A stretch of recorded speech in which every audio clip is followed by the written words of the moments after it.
Hey there everybody, it is Big Dave, and today I'm working on a PS3, as you can see right here.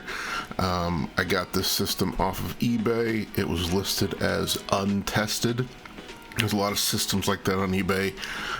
Sometimes they actually are untested. Sometimes people say they're untested just to get rid of them, but when actually they know they're totally broken. So hopefully this one is not unfixable, but we will see in just a second. Overall, it's in pretty good cosmetic condition. It is a little dirty, but other than that, no big deal.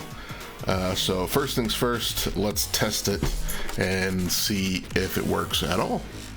Okay, so after plugging it in, we do have a red standby light on down here. You can't even really see it. Oh, there you go. You can see it there.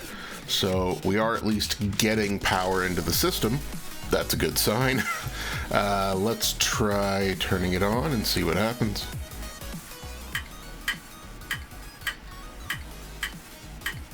Whoa.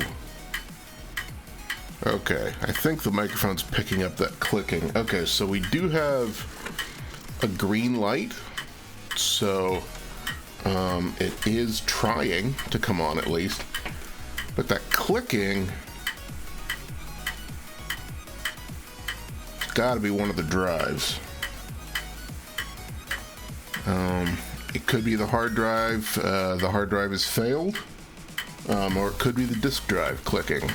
Not sure which. I've actually never worked on a PS3 with clicking sounds before, so this will be interesting. Alright then, let's see. Oh, also, it's not putting out any video, so if I had video to show, I would have popped it up in a window over here, but it is not outputting any video at all, at least on the HDMI. Now, I should check it on the AV out, so I'll do that real quick. Okay, so I've got one of the older Sony AV cords that worked on PS1 and PS2, and there's a port for it on the PS3 as well. So I'm going to try that.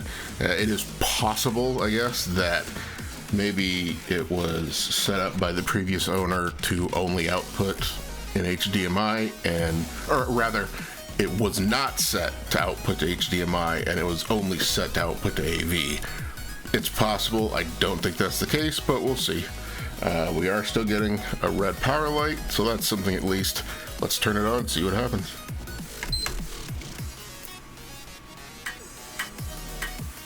You got our clicking. Okay, so there we go. This is what I've got on the screen right now. So it's outputting at 720p. And I don't know if it does that when it doesn't have a working hard drive or can't detect the hard drive. I think I've got what is a hard drive error right here. Cannot start. The appropriate system storage was not found. To me, that means hard drive. So it may indicate that clicking sound is indeed our hard drive failing. So the fact that it's outputting any video at all is a good sign. It's clearly taking power. It is clearly trying to get things going. You just can't. So the next step is to take it apart and see what we can do about it.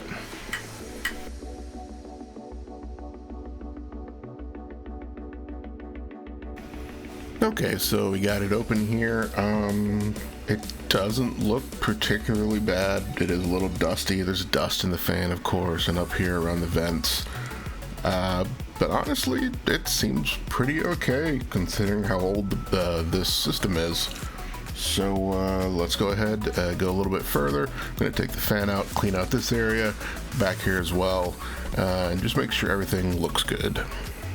Okay, so I'm just going to be replacing the original 160 gigabyte drive with this 320 gigabyte drive. I would do something bigger, but that's the biggest hard drive I have on hand today, so that's what we're going to go with.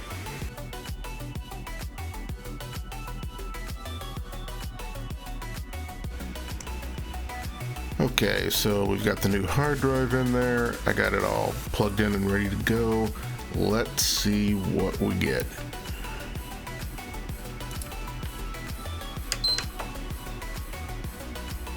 Alright, so we have to format the drive because it's a new drive, and then it should install the software onto it. So let's get that started.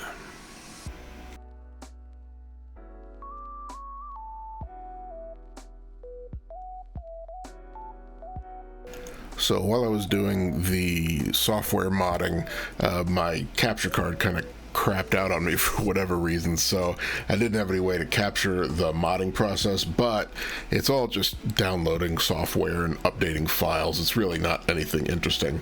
If you're interested in the process of firmware modding PS3s, I recommend Mr. Mario's channel. Go check him out. But anyway, I just wanted to use my camera here so you can see that I've got this firmware modded now. We've got our package manager. I've thrown a couple games on here, and then we have some homebrew, and of course whoever ends up with this console can put whatever games and homebrew on there that they want. It's totally customizable. So now that we have the software side taken care of, it's time to turn our attention to the hardware mods. I'm going to be doing some light mods. I'm going to put a window right here above the cooling fan and put a vent or like a grill there, and then put lights inside there so it kind of glows out. I'm going to put some lights in the vents under where the controllers go in, and just kind of give it a blue glow.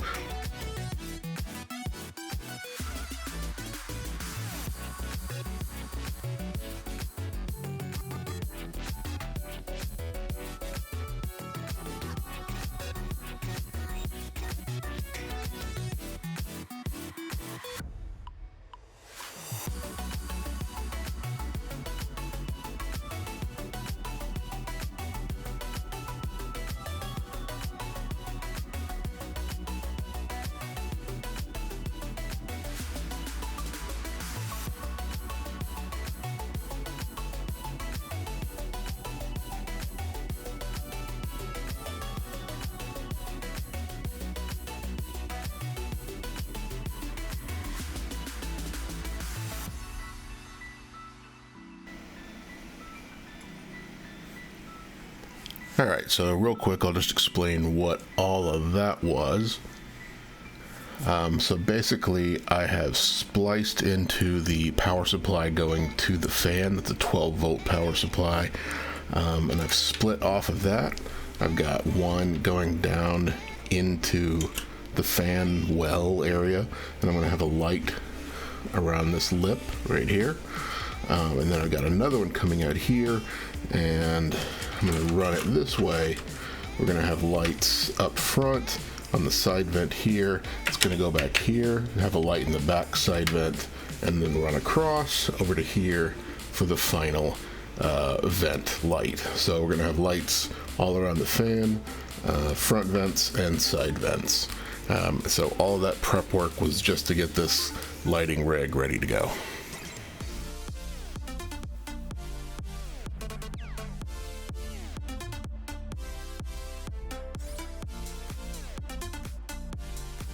Alright, so I'm just going to turn it on and we can test our lights real quick.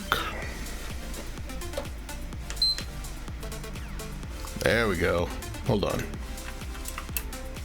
There it is. So, first of all, we got our lights down inside the fan. That looks good. We've got our big strip here. This is what we're going to put down here for the front and side vents. That's going to run back to the smaller one for the back vent, and then finally over to this one for the other back vent. So all of our wiring is done and it works, so that's great. Now we just need to see what it looks like with the top shell on. I did already cut a circular window in there. I haven't put on the grill or anything, but let's pop it on and make sure we're getting a good glow out of this fan light. I don't want it to be overpowered by the lights around it. Okay, that looks nice. I like that. So once the cover's on like this, it blocks out a lot of this extra light and really only lets it come out of the vents and the ports around here so that this window here just kind of highlights the fan light, which is what I want. And then of course we got a little bit of blue right here on this bar, which is also cool. Oh, and I just realized I forgot to change the power light. The regular power light is green, and I want to swap that over to blue as well.